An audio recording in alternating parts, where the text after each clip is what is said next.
Hey, this is John from Advanced Diagnostics USA. We're going to do a duplicate on a Mercedes E350 2011. First thing you want to check is you want to go to updates and make sure that you're on the latest versions of Mercedes, and also that you are connected to the server. So here you have the Smart Pro connected to Wi-Fi, connected to the internet, and connected to the AD server. Okay, so that has to say connected. And over here, you'll see that this is white and nice and strong. And you want to make sure that as you get further into the process of making the key, that as it starts to go to the point where it wants to calculate the password for the key, that is still nice and lit up. Okay, so I've loaded up the menu and we're going to do a duplicate key on a Mercedes E350 2011. You start with the ignition off, so we switch ignition off. And we get comms. Okay, and there's our part numbers and our chassis numbers. And first thing you want to do is go to add keys. Okay. And you want to choose by OBD, preferably. There are some cases where OBD might not communicate with the car, but in this case it should. So we're going to choose that. Always try that first. Okay, so it gives all this data here, and you'll see what you want to do is you want to pick, decide, you don't have to decide right this second, but later in a minute you're going to be asked which one of these you want to fill. These are all slots, so there's 8 key slots for the vehicle, and you want to use one of those to produce the duplicate key, load the duplicate key that you're going to make into that slot. So I like to just go with the highest number of unused, so in this case 8, and so we'll just go pick that and say 8. Okay, and internet access is required. Please ensure that the tester is connected to the internet, so you want to make sure that this is nice and white over here. Lots of bars. I'm connected to my iPhone hotspot. Okay, so we'll go ahead and hit OK.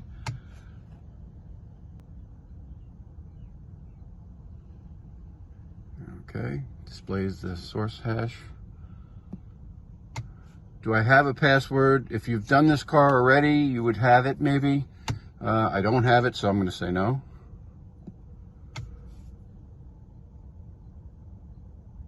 Okay, and again, this is going to need the internet, so still nice and white over there. So yes, I want to continue.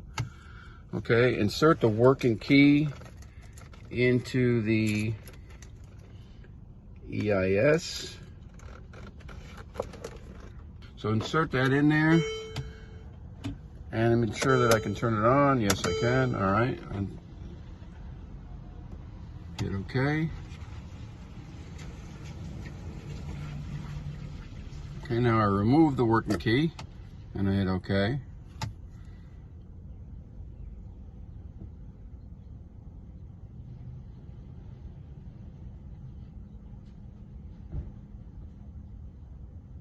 Okay, insert the working key into the slot of the reader. Mercedes ADC 260, I believe it's called. Hit OK. Okay, and it runs through a reading process that takes a minute or so. So I will come back in a few minutes on this. Okay, so this has been running for about 3 minutes or so, and it's nearly complete. Okay, and now we remove the smart key from the programmer. This is the working key. Remove that. We hit OK. And we once again insert the key into the EIS. And we hit OK. Okay, leave that in position.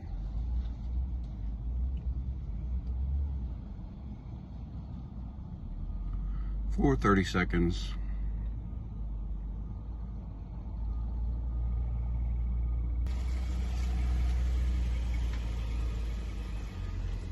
Okay, and it asks, can the ignition be switched on?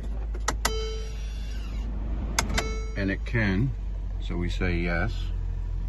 Okay, remove it from the slot again. Hit OK. Okay, and now we'll calculate the password, ensure that the tester is connected to the internet. It is. Still nice white status bars there. We hit OK.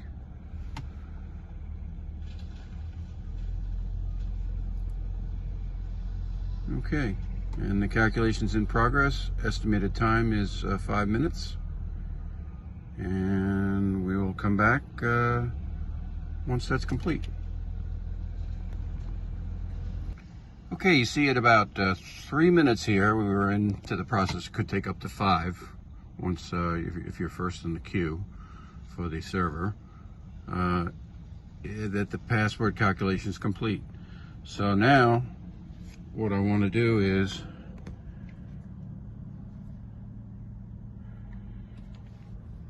hit OK, and then it's saying that the slot 8 is what I chose. Do I want to continue? Insert a blank Silka key. So I insert my key that I want to program into the Arial, or into the Mercedes programmer, and I hit yes. Okay, it detects a blank Silka key, and it goes through the writing process.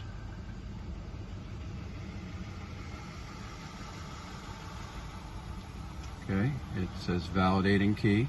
Sorry, it's a little blurry there. And the key successfully generated. So I hit OK, and the procedure is complete.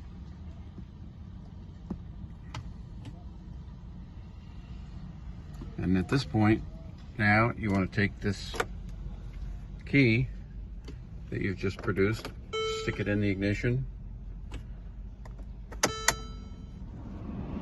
turn it on, and then turn it off. And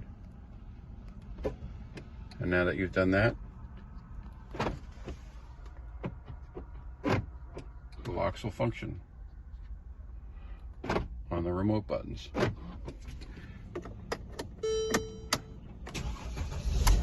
Car starts. All right, and we're all done. Nice, quick, easy process.